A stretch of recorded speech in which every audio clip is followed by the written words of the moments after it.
Hello friends, நம்ம community போஸ்ட்டில் இருக்க கொஸ்டினாக பார்த்துட்டு வர்றோம். இன்றைக்கி ஒரு சில கொஸ்டினை பார்க்கலாம். உலக மக்கள் தொகை தினம் எந்த ஆண்டிலிருந்து கொண்டாடப்பட்டு வருகிறது? 1989. காந்தி கிராமம் பல்கலைக்கழகம் எந்த ஆண்டு தொடங்கப்பட்டது? 1976.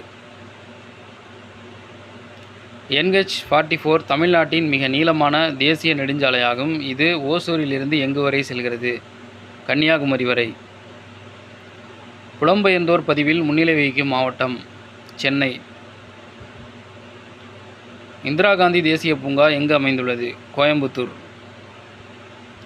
இந்தியாவின் பர்க் என அழைக்கப்படுபவர் யார்? சுரேந்திரநாத் பானர்ஜி. சபர்மதி ஆறு உருவாகும் இடம்? ஆரவல்லி மலைத்தொடர். தேசிய பழங்குடியினர் ஆணையம் ஏற்படுத்தப்பட்ட ஆண்டு?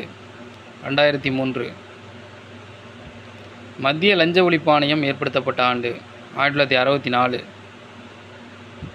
திட்டமிட்ட பொருளாதாரத்தின் தந்தை என அழைக்கப்படுபவர் யார்? விஸ்வேஸ்வரய்யா. மேட்டூர் அணை கட்டப்பட்ட ஆண்டு? 1934.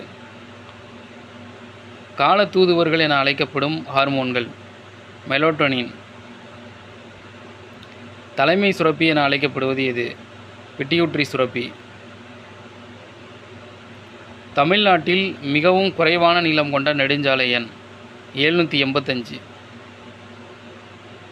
தாக் என்னும் குதிரைக்கு சூடு போடும் முறையை முதலில் கொண்டு வந்த மன்னர் யார்? அலாவுதீன் கில்ஜி.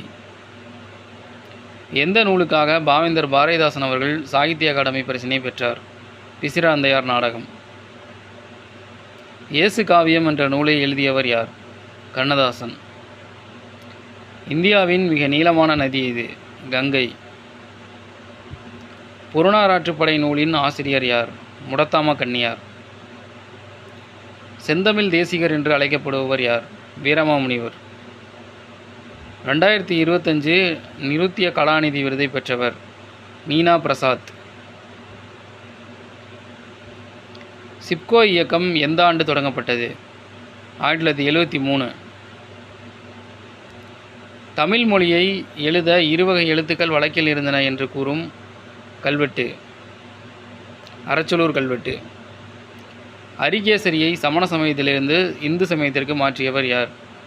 திருஞான சம்பந்தர்.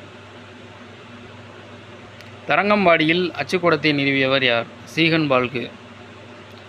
ஐநா சபை உலக மக்களாட்சி தினமாக செப்டம்பர் 15 எந்த ஆண்டு அறிவித்தது? 2007 ஆண்டு அறிவித்தது. தேங்க்யூ ஃபார் வாட்சிங் ஃப்ரெண்ட்ஸ்.